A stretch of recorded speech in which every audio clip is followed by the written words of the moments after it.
Hey Mark, how you doing? Hey Alex, I'm pretty good. Yourself? Pretty good. Thanks for taking the time, man. It's a fun way to start the week, I guess.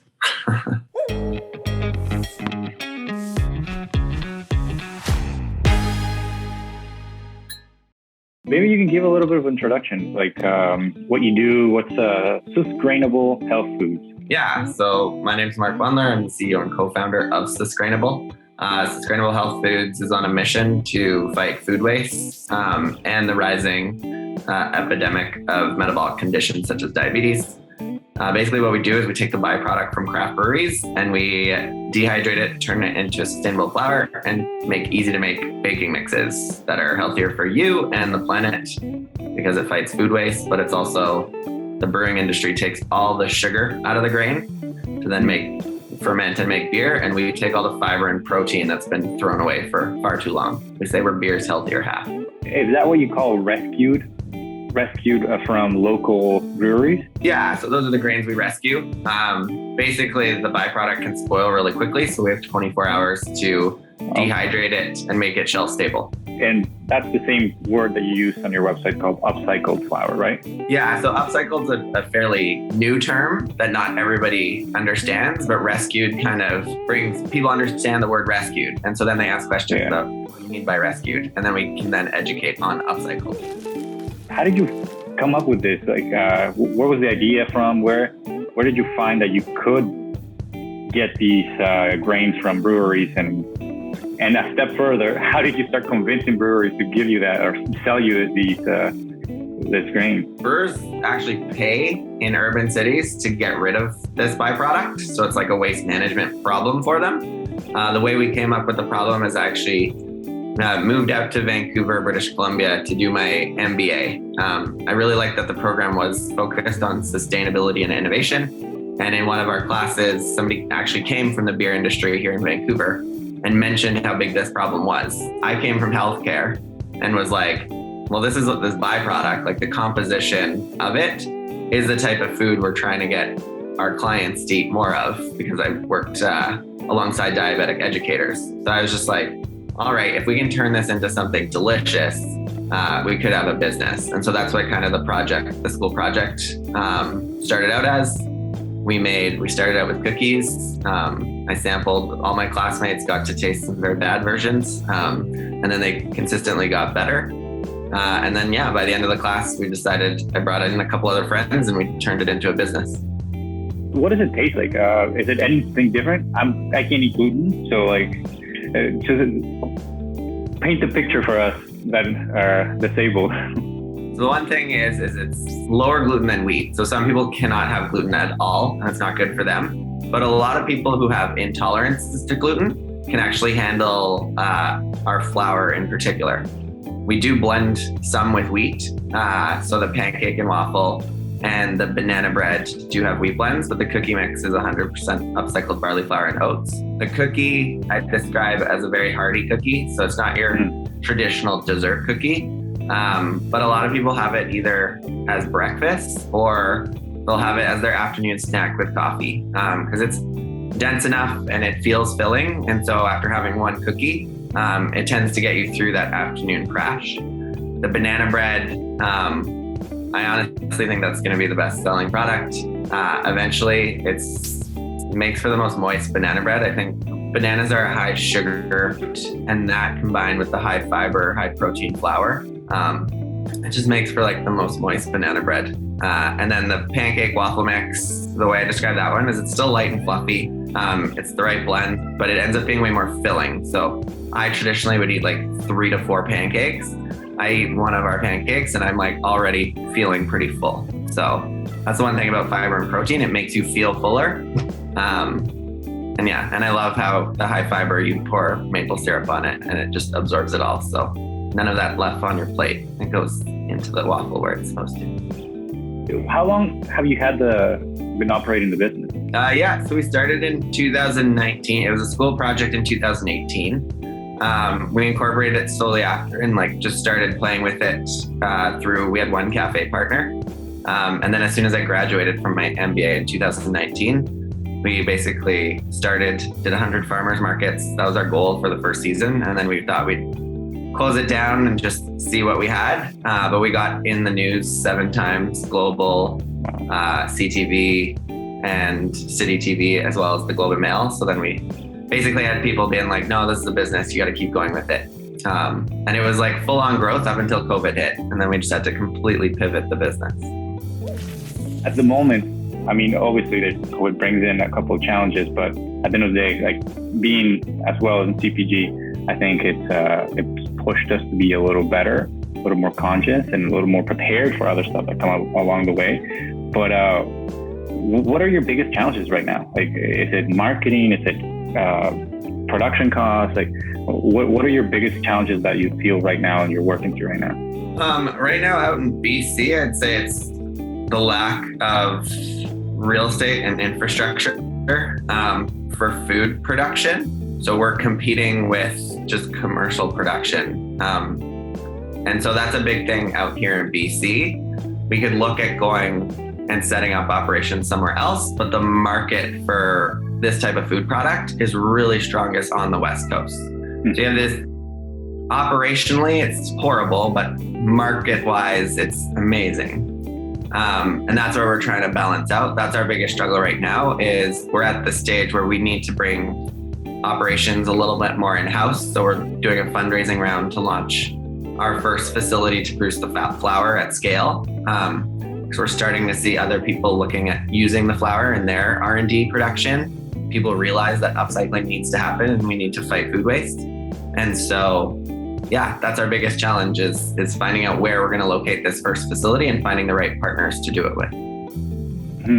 Yeah, I mean, my CPG brand is not as big as yours, right? We've got like 3-4 months in the bag right now.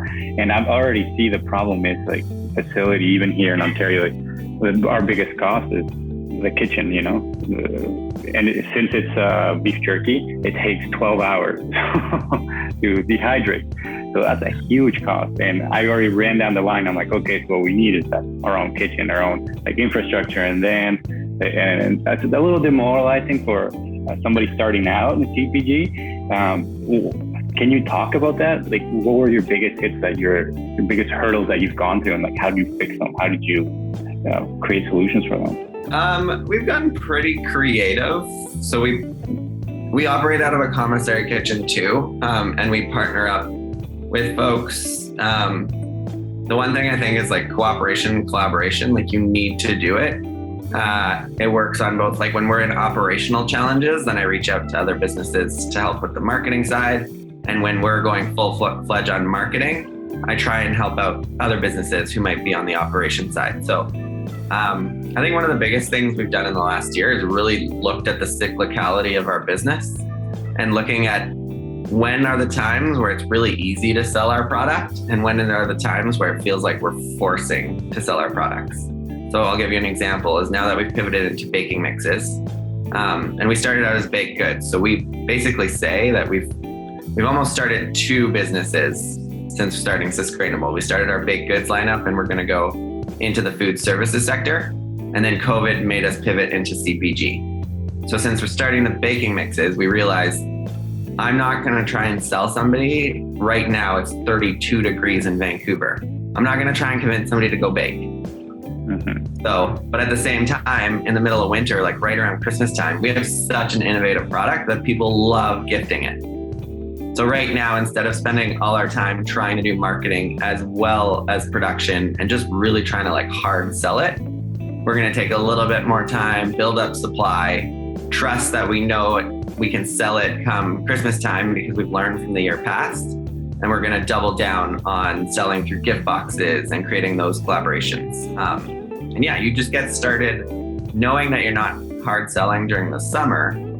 You can then sell way more in the winter because you're starting to build the collaborations to do it now, which gives everybody the time to think about it, how they want to do it. And yeah, there's a lot of gift basket companies that are like, okay, yeah, we're going to see what we can do with your product and fit it into a couple of our boxes. So yeah, it's just opening up a ton of new challenges.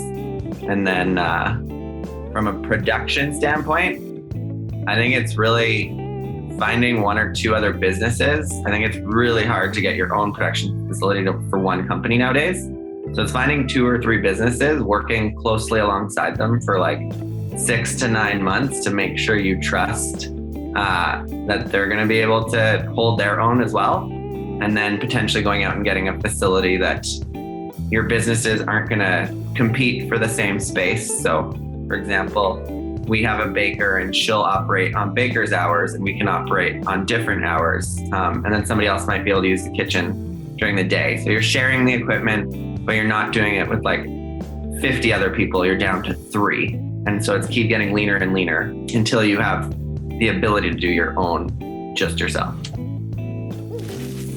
I like the first thing that you said, that about knowing your market and not trying to hard sell on the point, like knowing the times. Maybe right now it's preparing, the partnerships and everything, and then executing around the Christmas time when you could sell. And compared to the U.S. market, which it's like so much bigger, and there's like LA, which is always warm. Here in Canada, yes, we have a smaller market, but we have a very cyclical weather market, whether it's construction, whether it's anything, right?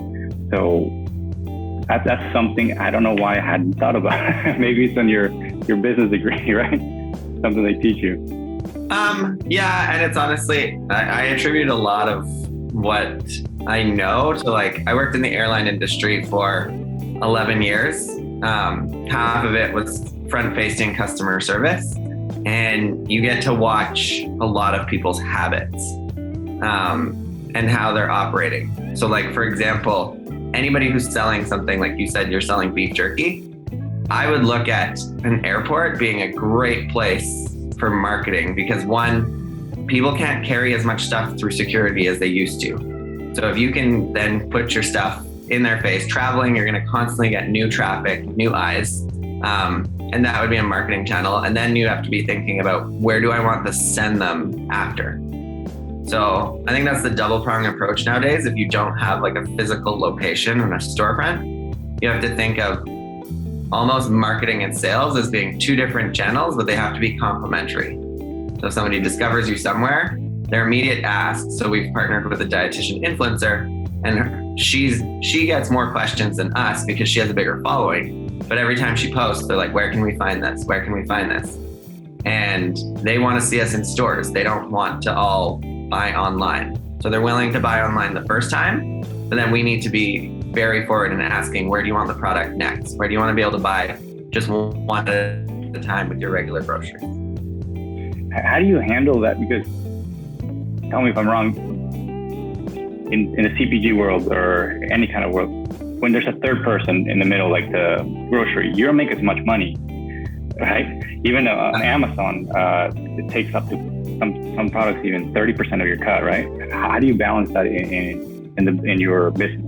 Yeah, so one, you're going to burn money to learn, but then this is where you have to get really good at pulling them towards your store. So yeah, they might have bought you on Amazon the first time, but you need to make it better for them to buy from you directly the second time. So that's where you create your experience on your website.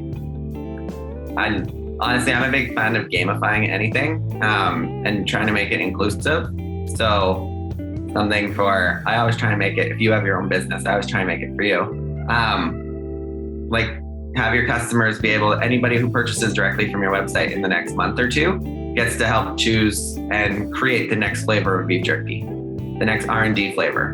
And I'm a huge fan of saying we're going to pilot this. So you do it once. There's no real commitment for everybody because people, we're going through this process, this period of time where people have commitment phobia.